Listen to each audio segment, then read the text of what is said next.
Assalamualaikum warahmatullahi wabarakatuh. Kita awali edisi kali ini dari Timnas Indonesia. Timnas Indonesia akan lakoni jadwal yang super ketat dan super sibuk di bulan September ini. Tanggal 8, Timnas Senior akan hadapi Turkmenistan di laga FIFA Matchday yang akan digelar di Surabaya. Tanggal 9, Timnas U23 akan lakoni kualifikasi Piala Asia U23 lawan Cina Taipei di Solo. Dan tanggal 19 September 2023 akan hadapi Kyrgyzstan di ajang Asian Games 2022 di Guangzhou, Cina. Untuk itu, Erick Thohir selaku Ketum PSSI sudah membagi para pemain yang akan dipakai di 3 ajang ini. Jika FIFA Matchday tentu kita sudah tahu siapa saja para pemainnya. Kebanyakan pemain senior ditambah beberapa pemain muda dan 3 orang dari Timnas U23. Sementara kualifikasi Piala Asia itu dikhususkan untuk pemain U23 yang diambil sebagian dari skuad U23 AFF lalu.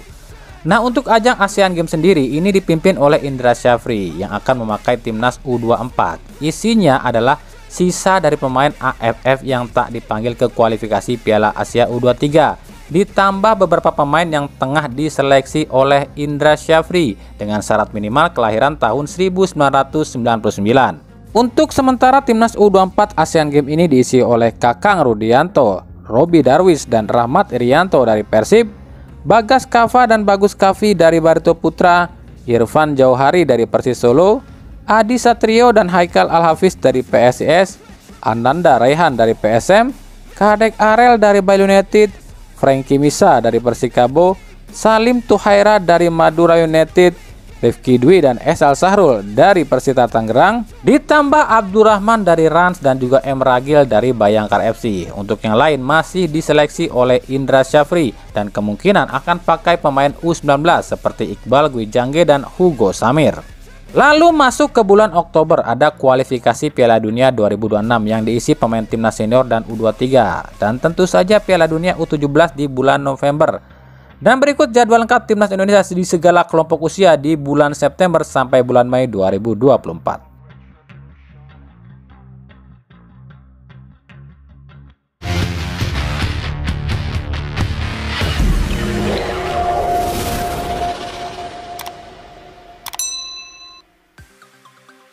Oke, kemarin kan kita udah bahas nih pemain-pemain yang menonjol di Liga 1 setidaknya di 11 pekan ini. Ada asing, lokal, ASEAN, dan naturalisasi. Nah, kami akan coba rekap ada pemain asing siapa saja sih yang sejauh ini jadi asing terbaik. Ingat, kami tak ambil ini cuma dari jumlah gol ya, tapi juga dari kontribusi, juga aksi-aksi di klubnya masing-masing. Dan kami ingatkan ini cuma asumsi kami semata ya, silakan saja boleh setuju boleh juga tidak. Di urutan kelima ada Ciro Alves dari Persib. 5 gol dan 2 assist membuktikan Ciro adalah salah satu nyawa utama Persib saat ini. Jumlah golnya sempat seret seiring disangsinya Ciro oleh Komdis. Tapi dalam catatan LIB, Ciro sudah 18 kali ciptakan peluang berbahaya di Liga 1 musim ini, setidaknya di 8 pekan. Di urutan keempat ada Gali Freitas dari PSIS. 4 gol dan 4 assist dari 10 laga, jelas pemain berusia 18 tahun ini jadi senjata utama PSIS sejauh ini. Bahkan musim ini Gali sudah ciptakan 10 peluang berbahaya dan 4 diantaranya berbuah gol untuk timnya. Di urutan ketiga ada Francisco Rivera dari Madura United. 4 gol dan 4 assist ditorehkan pemain asal Meksiko ini di 11 laga bersama Madura United. Bahkan Rivera ciptakan 18 peluang berbahaya dan 5 diantaranya berbuah gol untuk rekan setimnya. Dan Rivera adalah salah satu pemain Madura United yang paling banyak sentuh bola di setiap pertandingan. Di urutan kedua ada Gustavo Tocantins dari Barito Putra. 6 gol dan 3 assist dari 10 laga membuat Tocantins bertengger jadi salah satu top scorer sementara Liga 1. Bahkan Tocantins sudah ciptakan 10 peluang berbahaya sejauh ini. Meskipun ada Murilo Mendes yang sama-sama cetak 6 gol, tapi jelas Tocantins lebih berkontribusi dibandingkan Mendes. Dan di posisi puncak ada Gustavo Almeida dari Arema FC. Meskipun belum cetak 1 assist pun, tapi 9 gol yang ditorehkan Almeida jelas dirinya adalah salah satu pemain asing terbaik saat ini. Dari 10 laga bersama Arema, Almeida sudah ciptakan 5 peluang berbahaya untuk rekan satu timnya. Nah, gimana menurut kalian? Ya silakan saja, yang sependapat boleh, nggak sependapat pun boleh, sah-sah saja, namanya juga asumsi.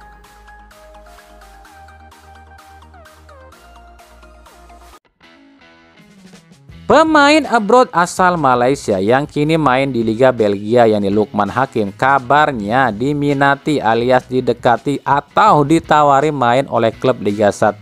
Hal ini dituliskan oleh harian bolanya Malaysia Semuanya Bola yang mengatakan, adakah Liga Indonesia bakal jadi destinasi seterusnya buat Lukman Hakim? Nah, di harian ini dituliskan kode tim-tim Liga 1 yang kabarnya sih tertarik pada striker berusia 21 tahun ini, yakni 3 klub berawalan huruf P. Ya udahlah kita sebutin aja ya, yakni Persib, Persija dan Persis Solo, dan 2 tim yakni Bali United dan Borneo FC. Nah, kita akan lihat apakah benar yang dituliskan oleh berita harian Malaysia ini.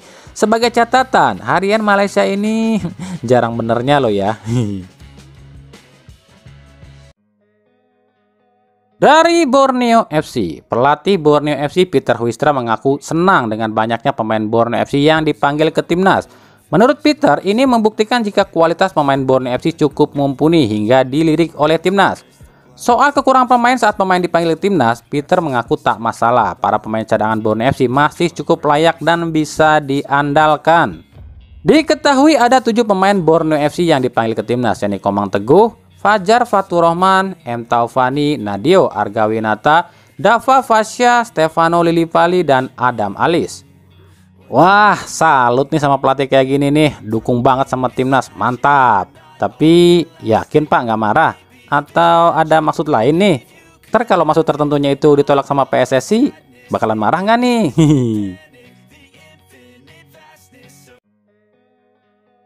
Dari PSM, para pendukung PSM masih bimbang soal nasib kapten mereka Wiljam Pluim. Suasana panas antara Pluim dan Tavares menimbulkan banyak rumor tentang Pluim yang akan hengkang di jendela transfer ini. Sebenarnya kontrak Pluim masih tersisa hingga 2024. Ini artinya musim depan pun seharusnya Pluim ini masih akan di PSM. Namun berita Pluim yang akan ikut Maklok ramai berkembang di media sosial. Salah satunya di akun fanbase-nya PSM @psm_ta yang menuliskan apakah Pluim akan ikut klok ke Persib. Kalau pendapat kami pribadi, yaitu sih terserah pemainnya ya. Tapi kalau bisa sih ya tetap aja sih di PSM. Kan biar bagaimanapun juga Pluim ini akan jadi salah seorang legendanya PSM. Ya gitu deh maksud kami. Tapi ini ada berita yang lebih unik lagi. Kabarnya justru Pluim dan klok ini akan bersatu kembali. Tapi bukan di Persib atau di PSM. Tapi bersatunya di klub lain. Wow, benarkah? Tim mana ya? Rumor is rumor, nikmatin aja deh ya. PSM Makassar sendiri saat ini tengah kesulitan ekonomi. Hutang numpuk dan sponsor pun pada cabut. Praktis PSM cuma punya 2 sponsor, yakni Semen Bosowa dan Honda. Pelatih Bernardo Tavares secara terang-terangan meminta pada para supporter PSM untuk membantu keuangan tim PSM dengan cara penuhi setiap laga kandang PSM. Sebab menurut Tavares, sejak PSM bermarkas di Parepare, stadion selalu sepi. Aduh, runyam juga ya tim tertua tanah air ini. Dari Persita Tangerang, bek tengah asal Filipina Christian Rontini dikabarkan pindah. Wow, pindah? Bukan pindah klub, melainkan pindah agama alias jadi mualaf. Proses mualaf Rontini ini disaksikan sejumlah pemain Persita seperti Jack Brown, Javlon Guisenov, dan Randy Oscario. Bahkan legenda timnas Christian Gonzalez pun turut hadir. Sebenarnya wajar jika Gonzalez hadir sebab Gonzalez adalah calon mertua dari Rontini. Diketahui Rontini ini menjalin kasih asmara dengan anak dari Christian Gonzalez, yakni Amanda Gonzalez. Meskipun di Indonesia sah-sah saja menikah beda agama, tapi Gonzalez yang kini bergelar haji ini nggak mau anaknya menikah dengan yang bukan seiman. Nah, hal ini mengingatkan kita pada sosok Abanda Herman yang jadi mualaf di Persib. Tapi Abanda kala itu masuk Islam disebabkan memang cinta pada Islam. Ya, tabrakallah buat Rontini, semoga berkah ya dari mualafnya. Inilah salah satu alasan pemain asing ini suka main di Liga Asia, khususnya di Indonesia. Indonesia yang mayoritas muslim tapi tetap menghargai perbedaan agama. Coba kalau mainnya di Prancis, jangankan pindah agama, selebrasi pakai bawa-bawa nama Allah aja bisa didenda loh. Kayak yang terjadi pada pemain timnas Prancis U16, Enzo Sternal. Enzo ini pemain Prancis tapi kelahiran Aljazair. Cuma gara-gara selebrasi dengan membuka kaos dan ada tulisan Allah is great alias Allahu Akbar alias Allah Maha Besar, Enzo dicoret dari timnas Prancis dan didenda 250.000 euro alias sekitar 4,2 miliar rupiah. Aduh, sadis banget ya negara kafir. Di sisi lain, Persita baru aja memecat pelatihnya, yakni Luis Duran Edmundo. Ini sudah kami prediksi sebelumnya ya, Luis Edmundo akan jadi pelatih ke-6 yang jadi korban keganasan Liga 1 musim ini. Setelah sebelumnya ada Luis Milla di Persib, Iputu Gede dan Joko Susilo di Arema, Aidil Sarin di Persikabo dan Aji Santoso di Persebaya. Ya, inilah sepak bola. Meskipun liganya liga dagelan, tapi tentunya klub gak berkutik kalau udah urusannya tuntutan dari supporter. Dari Persib Bandung, bulan September, Oktober hingga Desember kemungkinan Persib bakal tak bisa diperkuat sejumlah pemain.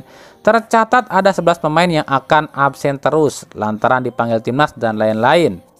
Mereka adalah Maklok, Irianto, Edo, Rian, Beckham, Robi Darwis, Kakang Rudianto, dan Daisuke Sato yang kemungkinan akan kembali dipanggil timnas Filipina dalam ajang kualifikasi Piala Dunia 2026. Ditambah Ferdiansa dan Seva Sanggasi yang kabarnya pun dibidik atau diminati akan dipanggil oleh timnas Indonesia Indra Syafri untuk ajang Asian Games 2023 nanti.